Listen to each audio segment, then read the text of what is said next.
So welcome back, everybody. So today we're going to do another eBay finds.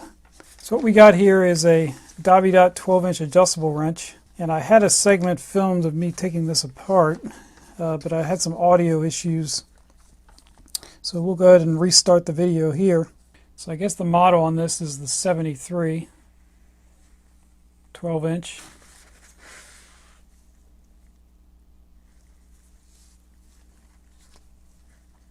So I'm kind of intrigued about the finish of this unit. It definitely doesn't look like it was chromed. But it doesn't really look like a black oxide type finish. So I was cleaning off this piece right here. And you can kind of see here, it almost has the appearance of like a blued type steel. So I'm not sure if that was the original finish of this thing or not. I'm sure people have more expertise on this than I do. But I actually prefer these type of unchromed tools, really, because the problem I'm finding with some really old tools is the chrome almost inevitably always chips on those, whereas these, people are more cognizant about taking care of them, and they tend not to see as much rust. So the only rust I saw on this entire thing was right here on this pin at the end here. There's a little bit of pitting, and that goes into this blind hole over here when it screws in. So I did get some positive feedback about putting the prices on what I paid for these. I don't mind doing that, but a lot of times I forget, so I'll have to just put them here on the screen. So yeah, that's a lot smoother than it was. I actually had some trouble getting this piece out because there was so much crud built up in there. So let's go ahead and pop this thing back together. As you can see, it's still not entirely clean, but you could probably spend all day getting all that off. So there's a little bit of a spring here, and that needs to go on the surface closest to the fixed jaw, because what you want it to do, you want it to push out that way, so it maintains a little bit of tension. So for comparison's sake, here's my Elora 12-inch adjustable. This is the 62 series made in South Africa, and this is sort of what I was saying about these South African made adjustables. They really have an old school type look to them. If you look at the design here, it's almost identical. I noticed on a lot of modern adjustable wrenches, this little area right here between the opening and the outside is reduced greatly. I guess they figured out that this is not exactly a weak point, but you'll notice in the older ones that was a much thicker material there. The Elora one has a slightly smaller barrel on this rotating screw, and you can see the openings are pretty much the same. And you look at the profile there, pretty much exactly identical. So it's very possible that Elora, inherited the forging dies at one time, because they were originally the same company. So I'm not sure if on the original one here, this surface was polished like it is over here, or ground down.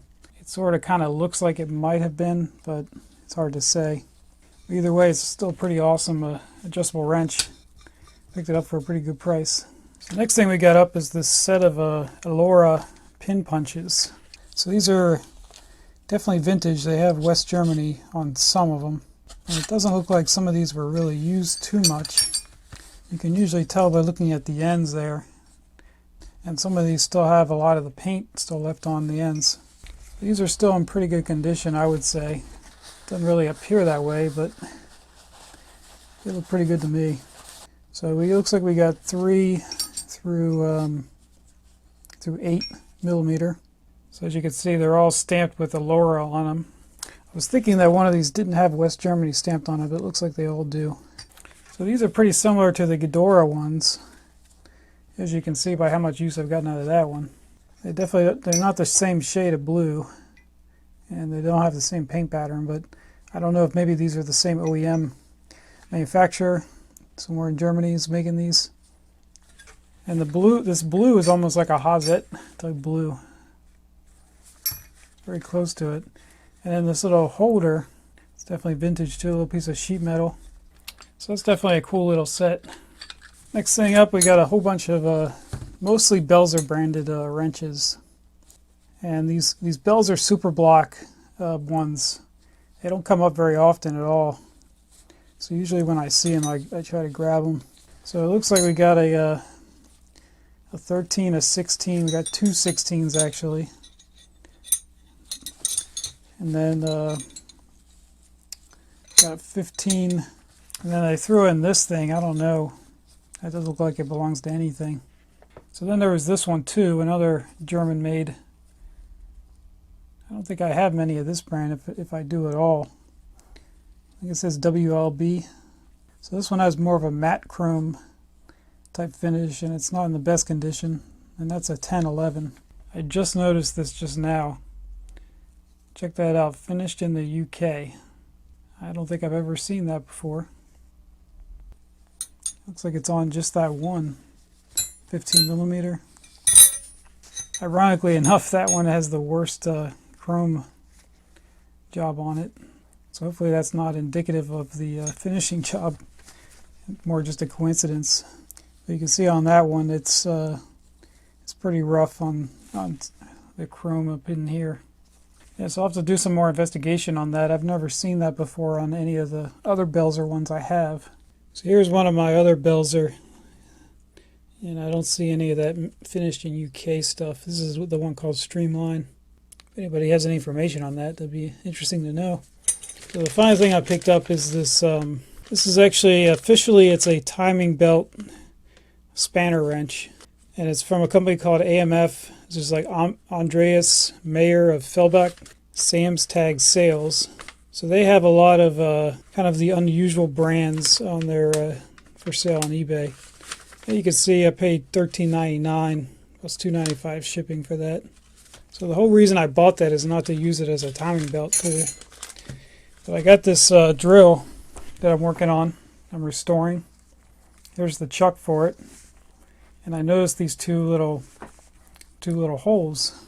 I don't think I can fit a regular caliper wrench in there because it's too close to this.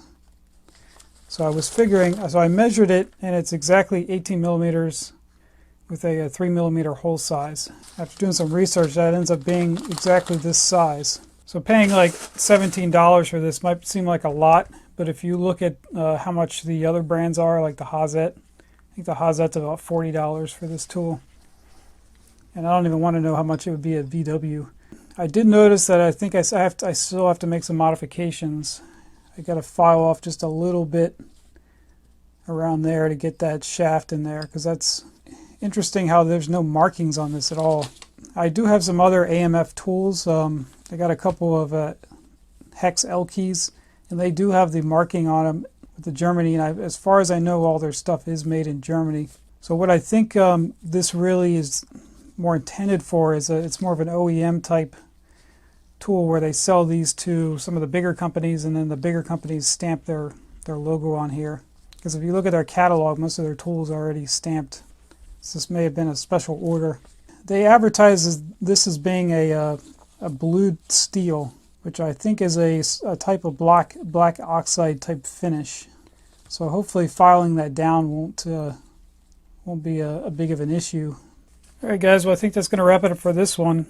If you're really interested in these kind of vintage old German tools, you can check out the Facebook group, because there's a lot of people on there who are more knowledgeable than I am on a lot of these subjects. So it's a good place to ask questions if you have a tool that you don't know much about. Somebody on there might know. So hopefully you guys enjoyed that, and I'll catch you guys next time.